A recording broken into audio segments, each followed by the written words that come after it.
Hey, what's up guys? John here. It's very interesting to me to watch what's happening in California. I moved to California in 2006 and I've recently just relocated, and looking at the transformation that's happened to this state is completely just shocking. It's unbelievable. California was once an affordable place to live, a place that offered opportunities to almost everyone. People moved to California from all over the world for beautiful weather and great opportunities, and a lot of people enjoyed their life to the fullest. However, now we're seeing this affordability crisis. We're seeing craziness happen all throughout that state. And we're seeing people leave in droves. We're seeing people leave in massive scale, bringing their companies with them and going to places like Texas and Florida. And they're now talking about this massive homelessness problem and this crisis with affordable housing, needing to bring units into the market. They're trying to come up with all of these unique scenarios in which would be the solution. To me, I think a great solution would simply be to make California a place that's more favorable for business owners and to incentivize employers to bring their jobs back, not take them to places like Texas and Florida, but instead, with high regulation, high taxes, and this new way of life in California, it's pushing away a lot of opportunity. But now they're trying to find a solution. They're trying to find a solution to this affordable housing crisis. And the solution that one company has founded, which I think is going to be a very popular trend, is cocoon-like pod living. It's where they put 7 bunk beds inside of a small house and house 14 people. 14 people. Now they're charging $800 per month per bed. This is $11,200 per month on a traditional house. Think about the cash flow from a landlord perspective.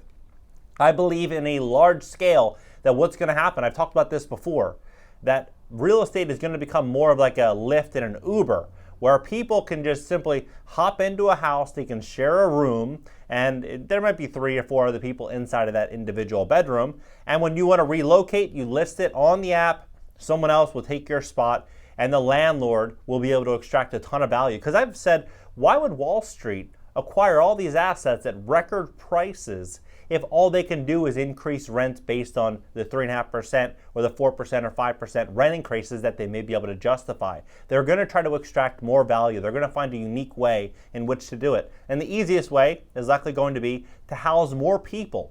And they're going to pitch this as this is a solution that's going to bring down affordability. It's going to make things so much more affordable. It's going to bring down the costs. It's going to make things just better for all of California. But as a whole, California is going to be moving into like a third world country. It's going to look like a third world country if you have, let's say, 20 houses on a street, and out of the 20, 5 of them or 6 of them are owned by corporations, and they're all housing 10 or 12 people per house.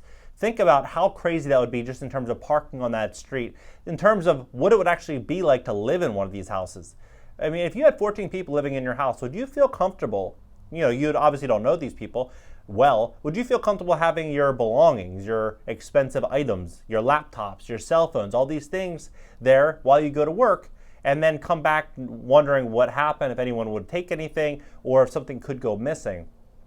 It's really shocking to me just to look at this transformation to see where we are headed, because that is where we are headed. They've really been bringing this to our lives probably the last 2-3 years, really pushing this Airbnb, this Uber, this renting is good type of scenario, this collaborative type of lifestyle. This is where we're headed. This is where society as a whole is headed.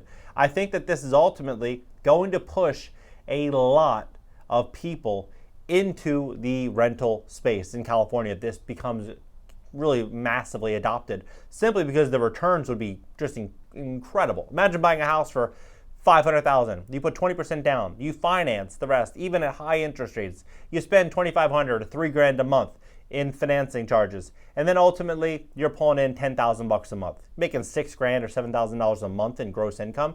And then also in California right now, the eviction moratorium is in place. In Los Angeles, it's in place until June of 2023. So it's very challenging if you have a tenant that's not paying rent to really find any type of solution. But if you have 10 or 12 or 14 tenants inside of a house, it's very unlikely that all of them are not going to pay rent. So it's likely that maybe 2 or 3 won't, but you're still playing the numbers. The numbers are in your favor. They're in your benefit. And that's what I think is going to happen. It's shocking. It's really shocking watching the lifestyle watching how America is changing overnight. And California and New York, these places, they are the anchors. They're the anchors of this country. What happens in California always goes to New York, and what happens there, it starts bleeding into other states. I can almost guarantee you that this is inevitable. This is where we go. No doubt about it, especially as we step into this affordability crisis and people simply don't have the money. They don't have the means because everything is so expensive, and people the last few years have been accumulating debts, personal debts, credit card debts, auto loans, and they're getting only more expensive as interest rates continue to rise.